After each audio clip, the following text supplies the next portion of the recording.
কেউ কেউ কইন আল্লাহর নবী নূর নাই, আবার কেউ কেউ কইন আল্লাহর নবী মাটি। আমরা সাহেব কিবলা বড় সুন্দর সমাধান দিয়েছেন, খুদা নে তুমকো নূর সে বানায়া। আল্লাহ মূলত আপনার নূর দিয়ে বানাইছেন। হুজুরে পূর্ণ সাল্লাল্লাহু আলাইহি ওয়াসাল্লামের চেহারায় আনোয়ার ওলা পাওয়ার আসিল যে চেহারার দিকে চাইলে চোখ আন্দাই দিচ্ছে। সুবহানাল্লাহ, এত পাওয়ার আছে। সুবহানাল্লাহ। আল্লাহ তান হাবিবর মিসাল কোরআন শরীফ দিন। কার মিসাল? হাবিবর মিসাল আছে না? আল্লাহু নূরুস সামাওয়াতি ওয়াল আরদ, আল্লাহ ইলা আসমান জমিন সব তার নূরের খালিক। আল্লাহু খালিকু নূরিস সামাওয়াতি ওয়াল আরদ, নূরুস সামাওয়াতি ওয়াল আরদ, আল্লাহ ইলা গিয়া আসমান জমিনের নূরের খালিক। কথা বুঝছেন না? তে আল্লাহর নূর কিলা, আসমান জমিনের নূর কিলা। আল্লাহ এখন মাসালু নূরিহি কামিশকাতিম ফিহা মিসবাহ, আল মিসবাহু ফি জুজাজা, আজ-জুজাজাতু কাআন্নাহা কাওকাবুন দুররিয়্যুন ইউকাদু মিন শাজারাতিন মুবারাকাতিন যাইতুনাতিন লা শারকিয়্যাতিন ওয়ালা গারবিয়্যা ইয়াকাদু যাইতুহা ইউদিউ ওয়ালাউ লাম তামসাসহু নার নূরুন আলা নূর ইয়াহদিল্লাহু লিনূরিহি মান ইয়াশা ওয়ায়াদরিবুল্লাহুল আমসালা লিন্নাস। আল্লাহ মানুষের বুঝাইবা লাগি একটা মিসাল দিয়া বুঝাইছেন নূর কিলা। ই নূর, এই আয়াতে নূর, ই আয়াতর নাম কিতা? আয়াতে নূর। কোরআন শরীফ আয়াতুল কুরসি আছে না? এটা এটা আল্লাহর কুরসির বর্ণনা। ওয়াসিআ কুরসিয়্যুহুস সামাওয়াতি ওয়াল আরদ ওয়ালা ইয়াউদুহু হিফযুহুমা ওয়া হুয়াল আলিয়্যুল আযীম। ঠিক এইভাবে আল্লাহর কোরআনের মধ্যে আল্লাহ একটা আয়াতে নূরও দিছেন। ই নূর মানে নূরে মুহাম্মদী সাল্লাল্লাহু আলাইহি ওয়াসাল্লাম। আমার কথা নয়, দলাইলুন নবুয়ত কিতাবের মধ্যে আল্লামা আব্দুর রহমান জামি রহমতুল্লাহ আলাইহি কইছেন ই আয়াতর নূর দ্বারা আল্লাহ তান হবিবর নূরের মিসাল দিছেন। কারণ আল্লাহ তো নিজের নূর নাই, তে আল্লাহ নিজের নূর কইবা কিলা? নূর কইলেও তো একটা মখলুক হয়ে গেল। আল্লাহ তো মখলুক নাই, আল্লাহ তো খালিক। সুতরাং আসমান জমিনের নূরের খালিক হইলে আল্লাহ, আর এই মূল নূরটা হইল মুহাম্মদুর রাসূলুল্লাহ। আর ওই মুহাম্মদুর রাসূলুল্লাহর নূরের বর্ণনা আল্লাহ পাকে দান করেছে। কেউ কেউ কইন আল্লাহর নবী নূর নাই, আবার কেউ কেউ কইন আল্লাহর নবী মাটি। আমি যেখানে কইতাম চাইছি আল্লাহর হাবিব সরকারে কায়নাত নূর, কিন্তু আল্লাহর নবী মাটি তো নেও খালি নাই। যেমন ই মাটি আমরার শরীরের মাটি যেটা, এই মাটি নাই। আল্লাহর রসুল সাল্লাল্লাহু আলাইহি ওয়াসাল্লামের জিসমে আথরটারে আল্লাহ বানাইছেন কিতা দিয়া? আল্লাহর হাবিব যে জায়গাত আরাম ফরমাইছেন সেই আরামগাহের মাটি, যে মাটিরে কিবরিতুল আহমর হয়েছে, কিবরিতুল আহমর। এই ই জায়গার নাম কিতা বলে? রওদাতুম মির রিয়াদিল জান্নাহ। ই মাটি জান্নাতের মাটি। সুবহানাল্লাহিল আযীম। একটা বাতির উপরে যদি আপনি কাপড় দিয়ে আবরণ দেন, মাদুকা ই কাপড় তো কাপড় আছে, মূলটা কিতা? মাথুন না এখানে, এটার নাম কিতা? লাইট। এটার মধ্যে বিভিন্ন প্রকার অ্যালুমিনিয়াম লাগছে। আপনি এর লাগে এটারে প্লাস্টিকও কইতে পারতো না, লোহার ফাতও কইতে পারতো না, কিচ্ছু কই না। সবটা মিলাইয়া কিতা হইছে? লাইট। সব মিলাইয়া আমার রাসূলুল্লাহ নূর, কিন্তু তার মাঝে মাটিও আছে। এর লাগি আমরা সাহেব কিবলা বড় সুন্দর সমাধান দিয়েছেন, খুদা নে তুমকো নূর সে বানায়া। আল্লাহ মূলত আপনারে নূর দিয়ে বানাইছেন। শিখলে বছর বানা করে দিখায়া, কিন্তু মানুষের সামনে আল্লাহ আপনার মানুষের আকৃতি দিয়া ফাটাইছেন।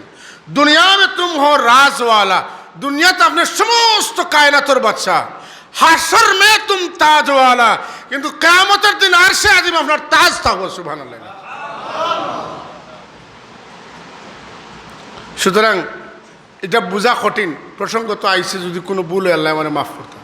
কঠিন বিষয়, আমি জেলা বুঝিওয়ালা কইছি, যদি ভুল হয় আল্লাহ মাফ করতাম। কোরআন শরীফ আছে কাদ জাআকুম মিনাল্লাহি নূরুন ওয়া কিতাবুম মুবিন।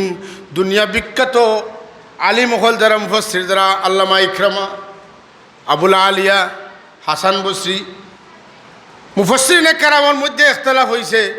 ই নূর দিয়া কেউ কইছেন কোরআন শরীফ মুরাদ, আর কেউ কইছেন নবী মুরাদ। কিন্তু আমরা লাগান সামান্য গ্রামার বুঝরা মানুষে কইমু জয়েদ আর বকর হওয়ার বাদে আবদুল্লাহ এবং আব্দুর রহমান কইলে আব্দুর রহমান আবদুল্লাহ নাই, আবদুল্লাহ আব্দুর রহমান নাই, ঠিক না? যদি বেশ সময় থাকে আল্লাহ কইছেন কাদ জাআকুম মিনাল্লাহি নূরুন ওয়া কিতাবুম মুবিন। তাহলে নূর এক জিনিস আর কিতাব আর এক জিনিস। অবশ্যই কিতাবের মধ্যে যেভাবে হেদায়েতের নূর আছে, নবী মুহাম্মদুর রাসূলের মাঝে ঠিকই হেদায়েতর নূর আছে। যেমন আল্লাহ কোরআন শরীফে কইছেন, ইন্না আরসালনাকা শাহিদান ওয়া মুবাশশিরান ওয়া নাযীরা ওয়া দাঈয়ান ইলাল্লাহি বিইذনিহি ওয়া সিরাজাম মুনীরা। সুবহানাল্লাহ। এই যে সিরাজাম মুনীরা, এটা সূর্য এই সিরাজাম মুনীরাতনে আলো পাইছে, চন্দ্র এই সিরাজাম মুনীরাতনে আলো পাইছে, আপনার ঘরে যে লাইট জ্বলে এটাও সিরাজাম মুনীরার বাতি, আর কবর গিয়া যে বাতি জ্বলবো আওটাও সিরাজাম মুনীরার বাতি, জান্নাতে যে বাতি জ্বলে আওটাও সিরাজাম মুনীরার জ্যোতি। এটারে অস্বীকার করার কোনো সুযোগ নাই, কারণ পাওয়ার হাউস হিসাবে আল্লাহ পয়দা করছেন তার হাবিব সাল্লাল্লাহু আলাইহি ওয়াসাল্লাম। কিতা পাওয়ার হাউস, কানেকশন দিবা তো বাতি জ্বলবো, আর কানেকশন ডিসকানেকশন হইব তো আপনি আন্দাজ থাকবা। সব আপডেট করা আছে কিন্তু কানেকশন দেওয়া নাই। আস্তা দিন সুইচ মারলে না জ্বলবো লাইট, না চলবো ফ্যান, না চলবো এসি, না চলবো ফ্রিজ, না চলবো কিচ্ছু চলতো না। লাগবে কি কানেকশন। কানেকশনটা কিলে হই তুইব বলে আল্লাহর নবীর লগে কানেকশন লাগাই তুইলে আপনি ডাইরেক্ট পারতা নাই। আপনি আপনার মুর্শিদর যাইতে যাইতে কানেকশন হইব, আর এই কানেকশন তনে আল্লাহ রব্বুল আলামিনের লগে বন্দার কানেকশন হইব। ওটাও সিলসিলা, ওটাও তরিকা। সুবহানাল্লাহ। যাই হোক সাহেব, হল আল্লাহর বড় বড় মায়ার বন্দা হলে এটা বিষয়ের সুন্দর সমাধান দিছেন, যদিও আমরা বুঝার জ্ঞান নাই বা আমরা বুঝতে অনেকের ইচ্ছাও নাই। আমি আমার মতর উপরে আসি এটা আমি মানতাম না। আর নাইলে ইমাম আবু হানিফা রহমতুল্লাহ আলাইহি কত বড় আলিম, এটার কোনো মিসাল দিয়া কোনো মানুষ দিয়া বুঝানি সম্ভব নয়। আমরা কোরআন শরীফের আয়াতর তর্জমা বুঝি না, শব্দের অর্থ বুঝি না। ইমাম আবু হানিফা রহমতুল্লাহ আলাইহি তৎকালীন সময়ে আল্লাহর হাবিবর জবান তনে আর আল্লাহর কালাম তনে ৮০,০০০ মশলা লেখিয়া তৈয়া গেছ। সেই ইমামে আজম ইমাম আবু হানিফা রহমতুল্লাহ কইটা, আনতাল্লাযী মিন নূরিকাল বাদরুকতাসা ওয়াশ শামসু মুশরিকাতুম বিনূরি বাহাকা। সুবহানাল্লাহ। আল্লাহ এখন তাবারাকাল্লাযী জাআলা ফিস সামাই বুরুজান ওয়া জাআলা ফিহা সিরাজান ওয়া কমারাম মুনীরা। আসমানের যে সূর্য আর চন্দ্র এটাই আমরা ওয়ান টাইম আলো দেয়। এই আলো একসময় আমরা পাই না, বদলে কিন্তু রহমাতুল আলামিন সিরাজুম মুনীরার বাতি 1 সেকেন্ড যদি নিভে যায় আপনার কল্পনে, তাইলে আপনি বেঈমান হয়ে যাবেন। 1 সেকেন্ড যদি আল্লাহর নবীর লগে কানেকশন আপনার জুদা হয়ে যায়, আপনি কইন বলে না আমি তানে মারি না, তে আপনি বেঈমান হয়েছে। এই বাতি সব সময় কানেক্টেড থাকতে হইব। এটা কখনো কোনো অবস্থাতেই এই লাইনের লগে লাইন ছুটানি যাইতো না, ছুটাইলে আপনার শেষ খাম শেষ। হাজরিনে মজলিস, আল্লাহর হাবিব সরকারে কায়নাত